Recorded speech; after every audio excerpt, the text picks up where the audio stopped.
Hi everyone, this is a video made for class 8th students, class 8th, regarding the chapter exponents. So already we discussed in our class what are exponents and different types of problems we solved, and based on that I would like to make one small video. So here we'll go what is an exponent and what is a base. In this slide you can see that exponent is nothing but the value that specifies how many times the base be multiplied itself. How many times it has to be multiplied itself, that will comes under exponent. And coming to the base, the number or variable, that might be number or variable, okay, that might be anything. So that is being multiplied repeatedly. What number we are multiplying repeatedly, that will comes under base, and how many times we are supposed to multiply that number comes under exponent. So exponent and base, here you can see this is the base and this is the exponent. And coming to some problem, 2 power 3 is called exponent and 2 is called base. And here slowly I would clearly I would like to tell you, here a little number, a small number, it appears as small but it is not small, but it appears as small. The little number 4 is called index. This is called index or exponent, and it tells, as I told you, how many times to multiply the big number 2. How many times we are supposed to multiply this 2, this will tell us. Here 4 is there, so we need to multiply 2 for 4 times like this, okay. And 2, what this 2 says, what we should multiply, it will tell you what we should multiply. We should multiply 2. How many times we should multiply? 4 times we should multiply. So this is called index or exponent, and this is called base. Yeah. So these are the properties of exponents, as I told you in the class. As we told you in the class, these properties are very, very important. Even in your 9th and 10th class also it is going to repeat. So focus on this. So if the bases are same, this is the formula for a power m into a power n. Here I'll explain with the example, don't worry.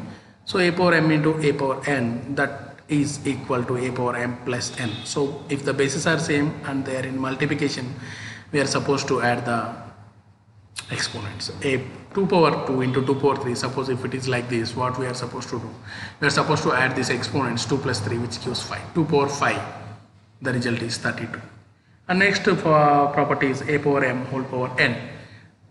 If it is like this, we are supposed to multiply both the powers, m and n. This is also power, this is also whole power, so multiply both, a power mn. For example, some problem is 2 power 3 whole power 2. What we are supposed to do is 2 power 3 into 2. 3 into 2 gives the result 6. And 2 power 6, you multiply 2 for 6 times, it will be 64. And coming to this one, this is another formula, and ab whole power n. When it is like this, you can separate the power, this and for this and this, a power n into b power n. For example, 2 into 3 whole power 2, if it is like this, we are supposed to write this as 2 power 2 into 3 power 2. And later on simplify, 2 power 2 is nothing but 4, this one is 9, 4 into 9 is 36. And similarly this one also, a power minus n, which we can write as 1 by a power n. So here you see one example based on that, 2 power minus 2. For example, 2 power minus 2 is there, we are not able to calculate exactly. So what we are supposed to do is, take this 2 power minus 2 into denominator, that will become 2 power plus 2. Then 2 power 2 we know that is 4, so it is 1 by 4. And similarly this one also, a by b whole power m. So as we discussed in third property, here also we are supposed to separate the power. That means the power for a and the power for m, a power m by b power m. So for example, some problem is like 1 by 2 whole square, then you are supposed to apply the square for 1 and 2 also, 1 square divided by 2 square. So which we can write as 1 divided by 4, 1 by 4, okay. Similarly, coming to the sixth property, it is a by b whole power minus n. Some fraction is there, whole power, some negative integer is there. So here you see, we can differentiate this fourth and sixth one. In the fourth one, we don't have any fraction, we just have a number, whole power negative integer, so we are writing like this. So here the difference is, here one fraction we have and whole power some negative integer. If it is like this, just reciprocal the fraction and this negative integer become positive here. So for example, 2 by 4 whole power minus 2 is there, then what we are supposed to do, 2 by 4 you write as 4 by 2, reciprocal it, then it will become positive 2, okay. Later on, go and simplify, apply the square for both. This will become 16 and this will become 4. 16 by 4, which is nothing but 4.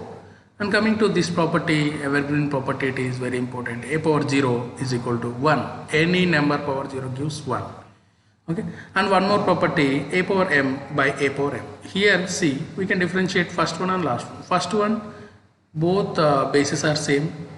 They are in multiplication. Here also bases are same, a and a, but they are in the division. So in what way we should write?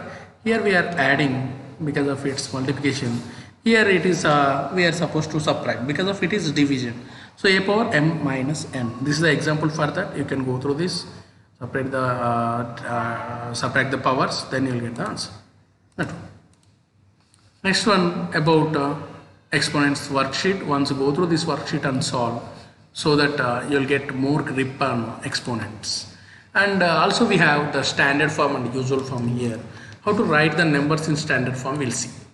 Once go through the definition that I gave in the class, any number is said to be in standard form if it is in the form of m into 10 power n, where m is, that means this one is, this always lies between 1 and 10.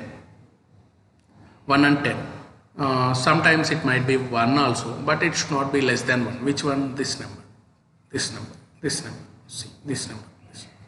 So these all numbers you can see they are lies between 1 and 10. Should not be 10 also even. Okay, it can be 1, but it should not be 10. Okay, it lies between 1 and 10. That means the number is greater than or equal to 1 or less than 10, like that. See, here I'll explain two examples here. 0.0006. Here we have 4 decimal places. How many decimal places? 4 decimal places. So we can write this number as 6 by 10 power 4. So whenever this 10 power 4 comes through the numerator, that will become 10 power minus 4. This is the standard form.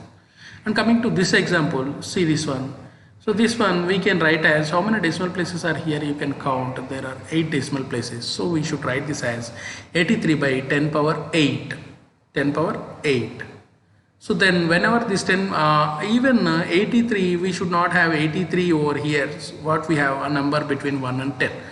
Okay, so I am writing this as 8.3, then 8.3 lies between 1 and 10. So if I write 83 as 8.3, those two are not going to equal. So I need to multiply 8.3 with 10. Then 8.3 into 10 gives 83 only. Now 10 power 8, when it comes to the numerator, that will become 10 power minus 8. Already we have 10 power 1 over here. Okay. Already we have 10 power 1 over here and this 10 power minus 8. So both will become 10 power minus 7. 10 power 1 into 10 power minus 8 becomes this one. And even this one, how many number of decimal places are there? You count 534. Only the number, if there are no zeros, then we can consider this number as 534. So 534 by how many number of decimal places? So like that you count and write 10 power that many number. Okay. Then 534, it should not be here, so in the place of a number before 10 power something. So I am writing that as 5.34. So whenever it is 5.34, I am supposed to write 10 power 2. Then only I will get 534. Now this 10 power 10, whenever it comes to the numerator, that will become 10 power minus 10. Now 10 power 2 into 10 power minus 10, which gives 10 power 8. So like this, go through the remaining examples also, the standard form. Okay, now we'll see the usual form. This is usual form. So already we know all these numbers, whatever they specified, this side they are in standard form. How can we specify a number? Some like m into 10 power n, it is there like that, and this number is between 1 and 10. See all the numbers. So this is very easy sum, how to write in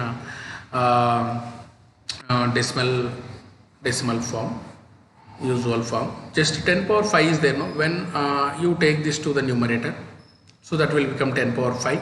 And 2.06 also we can write as 206 by 100.